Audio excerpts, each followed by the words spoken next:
might collapse, then it's quite an awesome challenge to be given sort of the day after you've arrived in the department. The tension between the nations was mounting. How the EFA costs could be reduced was at the center of the debate. Feasibility studies were carried out by the 4 partner nations to check whether or not the EFA was still the most cost-effective option. While we recognized and understood the German position, it was necessary to try and get across to them that this idea of withdrawal was not a serious option. I think what made it possible for us to do so was that the German government didn't simply say, we must find a cheaper alternative.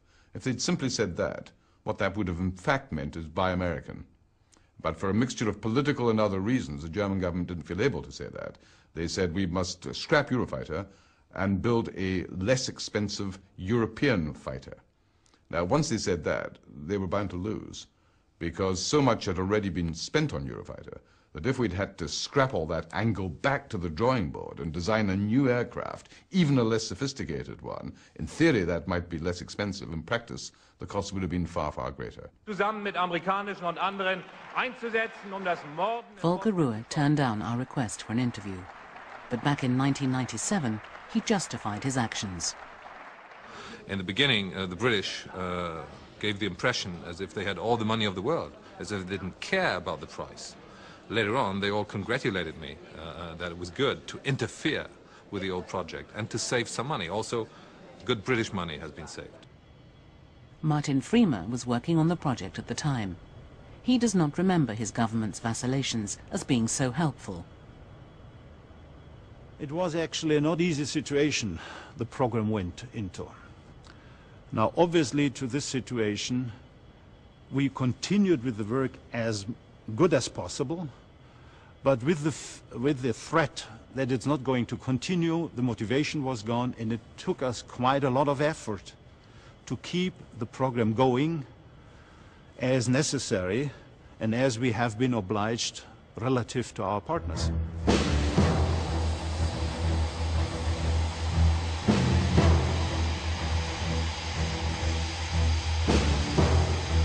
Production slowed down. The first prototypes, initially expected to perform their maiden flight in 1991, were still on the ground. The prospect of them ever taking off was very slim, as the 4 nations were still locked in what seemed then a no-way-out situation. To make matters worse, Italy, short of cash then, had rallied to Germany's side.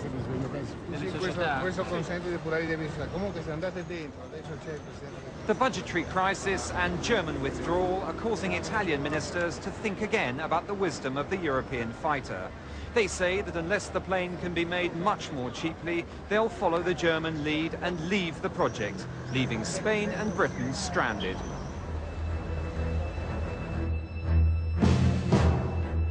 Though not for long. After several weeks of intense diplomatic effort, the Italians were persuaded to rejoin, isolating the Germans' defense minister. By unilaterally backing out of the program, Volker Ruhr faced the prospect of having to compensate the other nations for the disruption.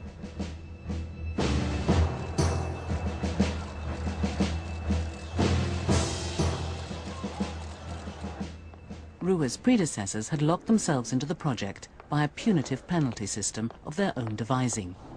German defense analyst Ottfried Nassauer has followed the project from the very beginning.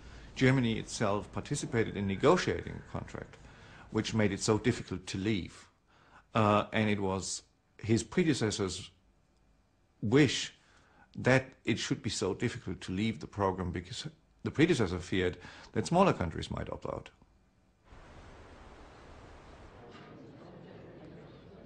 It was now just a matter of time before the Germans caved in.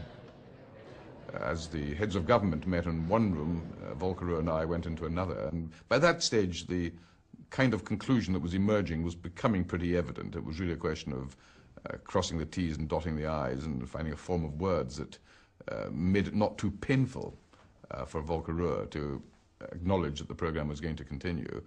And we had a very good, very constructive discussion, and were able to report to our respective Prime Minister and Chancellor that agreement had been reached. And so a press conference was held, and everyone said this is exactly what they'd wanted all along. which was more true for some of us than for others. The EFA programme had also reached the point of no return so often experienced on major projects. Too much money had already been invested, too many promises made, and already thousands of jobs were reliant on the programme. And the reality was that no head of government was prepared to let that go.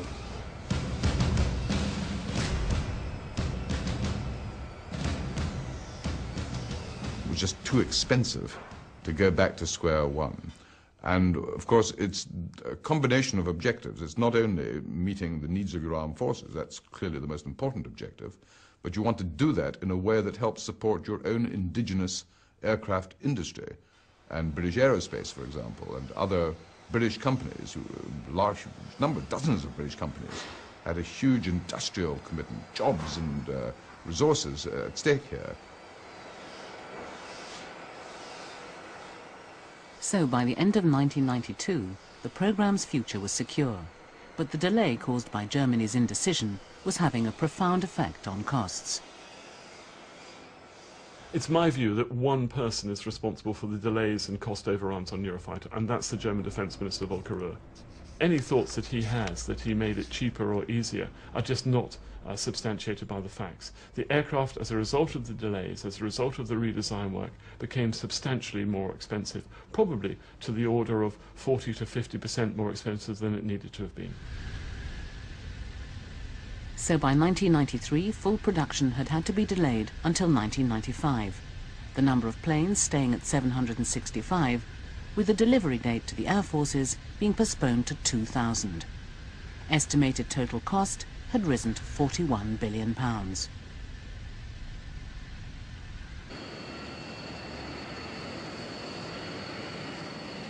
Although Germany was back in, months of renegotiation now ensued among all the interested parties. Although the basic design remained the same, each nation wanted to adjust the plane to suit its own particular needs. It didn't make the plane any cheaper. What should have been an airplane with standard kit inside became an airplane where everybody had different kit inside because everybody had different requirements. Everybody was allowed to go for a cheap option or a medium price option or an expensive option. So instead of getting a lot of the economies of scale that should have been there in the first place, in order to shave off money here, to shave off money there, we ended up with 4 almost different aircrafts. Nevertheless, the 4 nations stuck to the basic work-share arrangement of 1988. The British were to build the cockpit nose and tail, and to share the construction of the rear fuselage and engine with Italy, which was also to build the left wing. The Spanish were to build the right wing, the Germans the central fuselage, as well as the flight control system.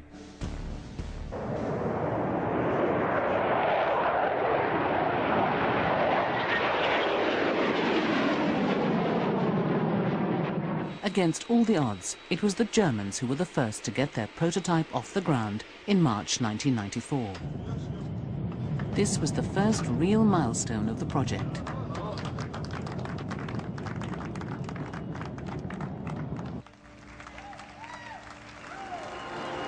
Eurofighter 2000 represents unity of vision, unity of purpose, and an inspirational example of technological cooperation and achievement.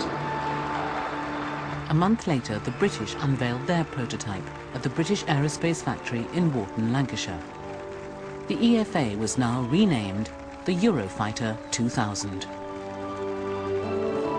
It has created jobs, brought security, prosperity, and creative energy to thousands of aerospace workers, their families, and the wider community. The euphoria was premature. The projected overall cost of the new Eurofighter, which is made by Britain, Germany, Italy and Spain, is now put at £40 billion. Of that, British taxpayers will have to pay almost £15 billion. In its highly critical report, the National Audit Office says the project's rigid work-share arrangements are to blame for most of the delays and cost rises. Labour said the report was a damning indictment of the lack of adequate management control within the Ministry of Defence. The work share had been apportioned in the following way, with Britain and Germany each taking 33%, Italy 21% and Spain 13%.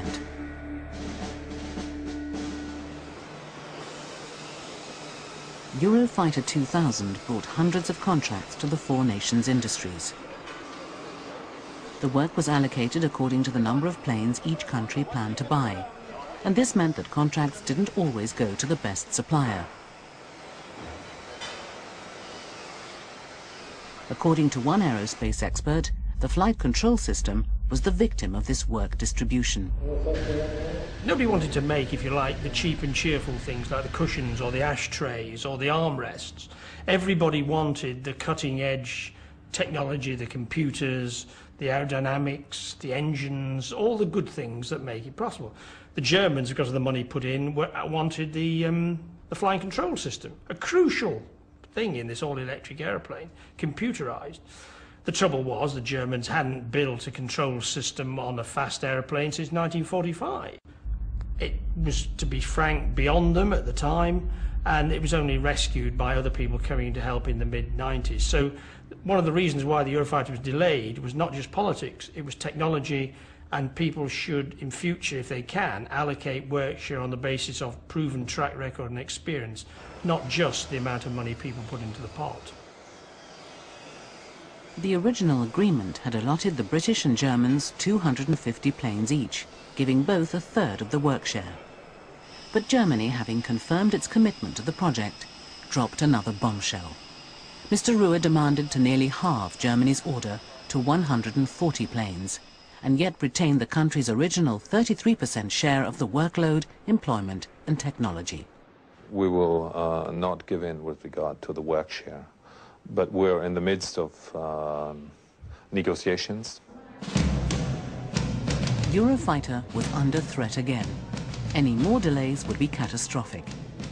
The partners eventually agreed to reduce the total number of fighters to 620 from 765. The UK now ordered 232 planes, giving them a share of 37%. The Germans settled for 180 planes with a share of 30%. The Italians and the Spanish sharing the remaining third between them. It certainly gave British Aerospace, one of the partners in the programme, the capability of having more work share than the Germans. Now that meant that they were in the driving seat. They were able to direct the way the programme went and the schedule that the programme met. And that was considered to be politically far better than having the Germans there, who were subject to the whims of the Bundestag. The bad work-share arrangements were not the only reproach made by the National Audit Office. They also blamed the lack of cohesion between the partners for the delays and rising costs. For a collaboration to function smoothly, the partners needed to harmonise their working methods.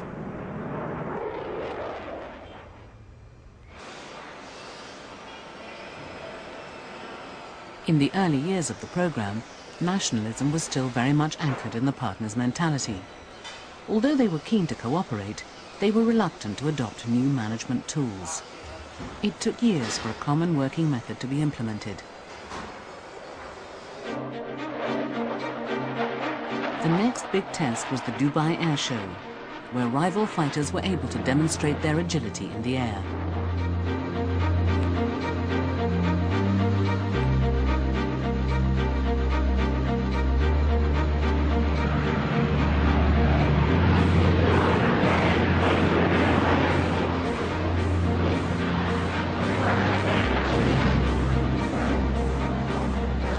The years of delays became embarrassingly apparent when Eurofighter 2000 remained firmly on the ground.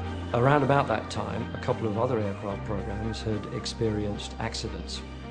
We didn't want to fall to that problem, and so a conscious decision was made in flight test to take a stepwise, softly approach.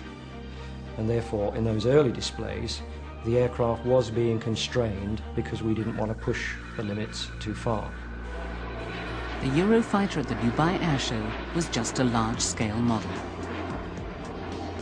Among the competition present at the show was the former French partner.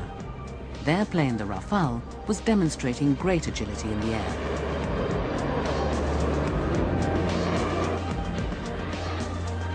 They were ecstatic. As a competitor, Eurofighter was off the horizon. There's no competition.